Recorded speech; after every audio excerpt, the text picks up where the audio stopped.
Hitting overdraft fees because your bills cleared before your transfer to savings went through is not bad timing.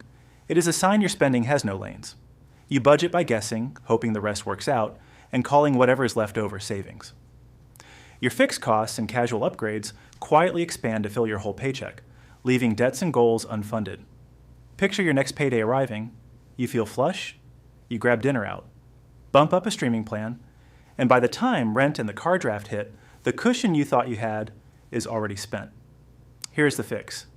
Give your money lanes so it cannot wander. Your take-home pay splits into needs, wants, and your future obligations, and each bucket has a hard ceiling. The ceilings force trade-offs while you still have money, not after it is too late. This is a simple structure, and simple is the point, because complexity is where people hide from hard choices. Needs are the costs that keep you functioning and out of crisis. Housing, utilities, basic groceries, essential transportation, insurance, minimum debt payments, childcare you must have to work, and a modest phone plan live here. None of this is aspirational. It is the floor that you stand on, and floors do not get marble upgrades just because you had a good week. Your needs have a ceiling at 50% of your take-home pay. That limit is a governor. If your rent, car, and must-pays climb past that line, they starve everything else. When you hold this cap, you are forcing your life to be sustainable at your current income, not at the fantasy version you hope lands next quarter. The usual mistake is calling preferences needs.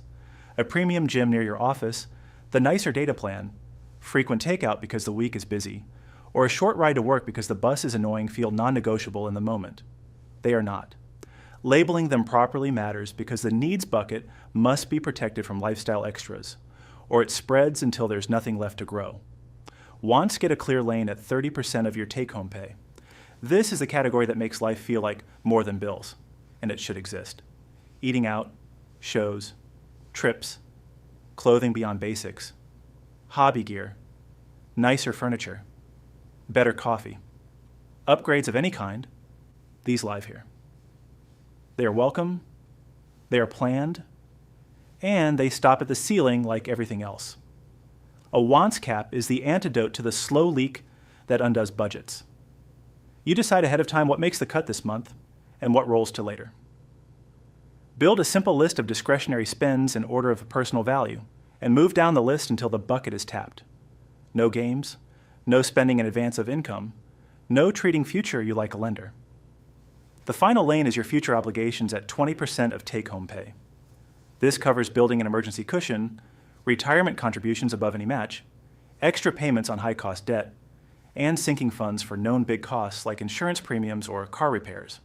Money in this lane has a job that is not negotiable just because wants look fun or needs feel tight. It moves first before you feel rich because future obligations do not care about timing. Automation makes this work without relying on willpower.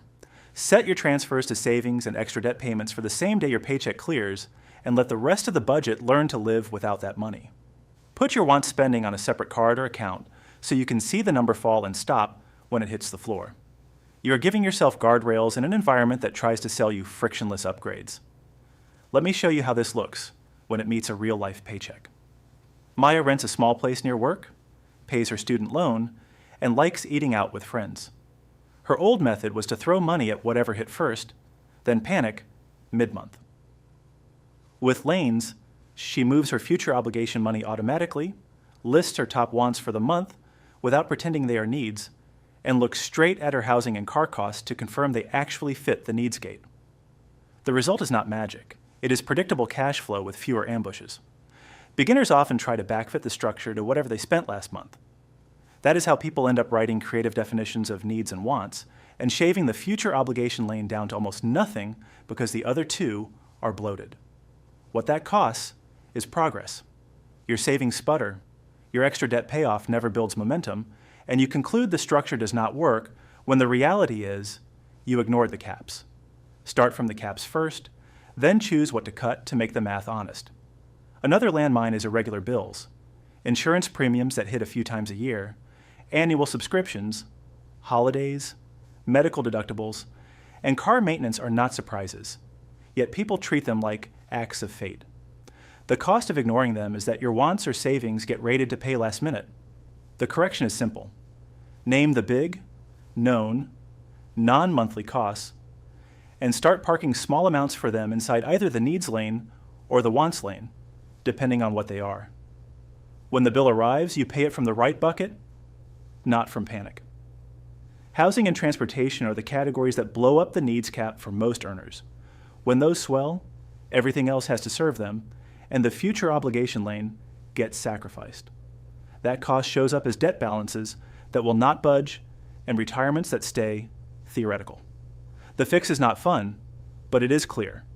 If your needs do not fit, you downshift housing, you drive cheaper, you eliminate useless add-ons, and you strip the phone plan to the basics before you cut savings. If those are impossible where you live and work, then you stop pretending and pursue income growth on purpose, not as a wish.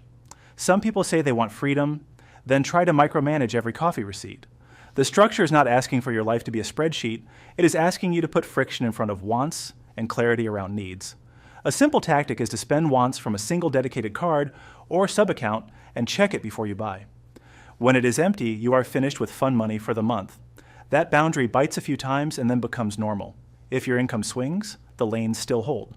Build your plan around a conservative paycheck that you can count on, not your best commission month. Treat any extra income the same way every time. Top off the future obligation bucket, refill any sinking funds you drew down, and only then consider adding to wants.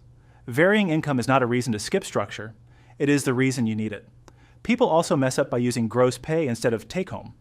Taxes, payroll deductions, and workplace benefits already took a bite, so structuring off the bigger number is lying to yourself. Base the lanes on the money that actually lands in your account. If your workplace offers pre-tax benefits that shrink take-home, that is fine. Just do the splits on what you can spend, not what looks nice on paper.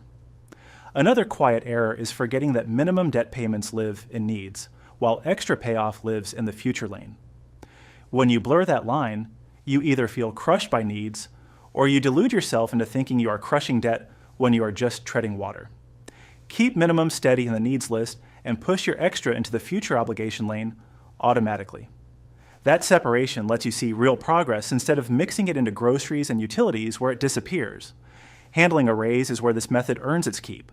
People love to let wants creep the instant a paycheck inches up. The structure blocks that by holding the same shares so your raise automatically feeds future obligations and only lets wants rise within their lane. You can choose upgrades, but they are choices within a cap, not a river that flooded because the bank sent you a little more. The most important shift here is this. Your paycheck is already spoken for by design, and your job is not to feel disciplined, it is to route money to the right lane before feelings show up. Needs stop at their ceiling. Wants spend joyfully inside their allowance. The future obligation lane gets paid first, every time, because tomorrow shows up whether you plan for it or not. Next, we are going straight at the trap that ruins this plan when income rises and how lifestyle inflation quietly drains your raises.